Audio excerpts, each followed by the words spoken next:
Halo semua, saya Kiara. Saya akan menjelaskan pengertian dan tujuan dari vaksin influenza.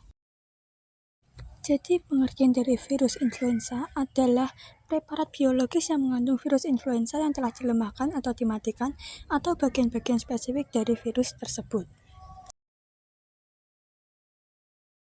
Tujuan dari vaksin influenza adalah membantu menciptakan herd immunity, membantu mencegah penyebaran penyakit, mencegah komplikasi penyakit, mencegah infeksi, melindungi kelompok berisiko, dan merangsang sistem kekebalan tubuh. Hai, saya Mela Fakriani. Saya akan menjelaskan cara kerja vaksin influenza dan cara pembuatannya. Cara kerja vaksin influenza. Ketika vaksin influenza disuntikan ke dalam tubuh, sistem kekebalan akan mengenali antigen, bagian dari virus, yang terkandung di dalamnya sebagai benda asing. Respon imun tubuh akan diaktifkan, menghasilkan 1. Antibodi. Protein spesifik yang dirancang untuk mengenali dan menempel pada virus influenza.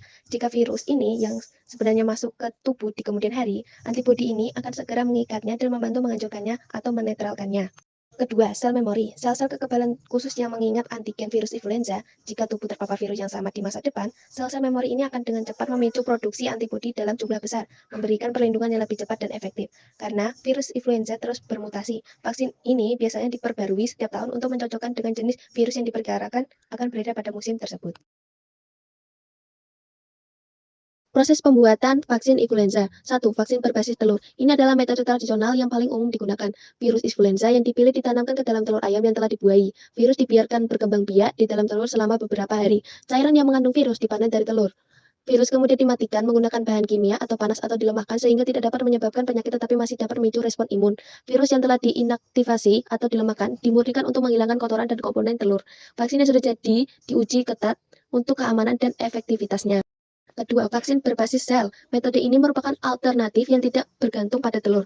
Virus influenza ditanamkan ke dalam sel mamalia yang dikembangbiakan dalam laboratorium. Virus dibiarkan berkembang biak dan kemudian dipanen dari sel. Proses selanjutnya serupa dengan vaksin berbasis telur.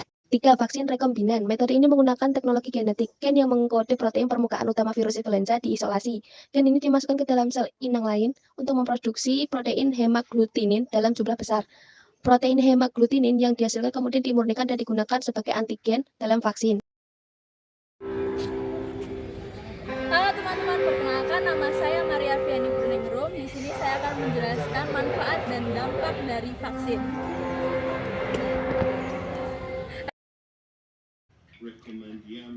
Oke teman-teman, kita masuk ke dalam dampak positif atau manfaat dari vaksin. Yang pertama, perlindungan individu, mengurangi resiko terkena penyakit influenza dan komplikasinya. Kedua, perlindungan komunitas, mengurangi penyebaran virus di masyarakat. Nomor 3, mengurangi beban kesehatan, menurunkan angka rawat inap dan kunjungan kerja dokter akibat influenza. Yang keempat, meningkatkan produktivitas, mengurangi absensi dari sekolah atau pekerjaan akibat sakit. Yang kelima, keamanan relatif, vaksin influenza umumnya dan efek sampingnya ringan dan jarang terjadi. Oke, kita masuk ke dampak negatif. Yang pertama yaitu ada nyeri, kemerahan, atau pembengkakan di area suntikan. Ini adalah reaksi lokal yang paling umum terjadi. Yang kedua, demam ringan. Beberapa orang mungkin mengalami demam ringan setelah vaksinasi. Yang ketiga, nyeri otot atau pegal-pegal.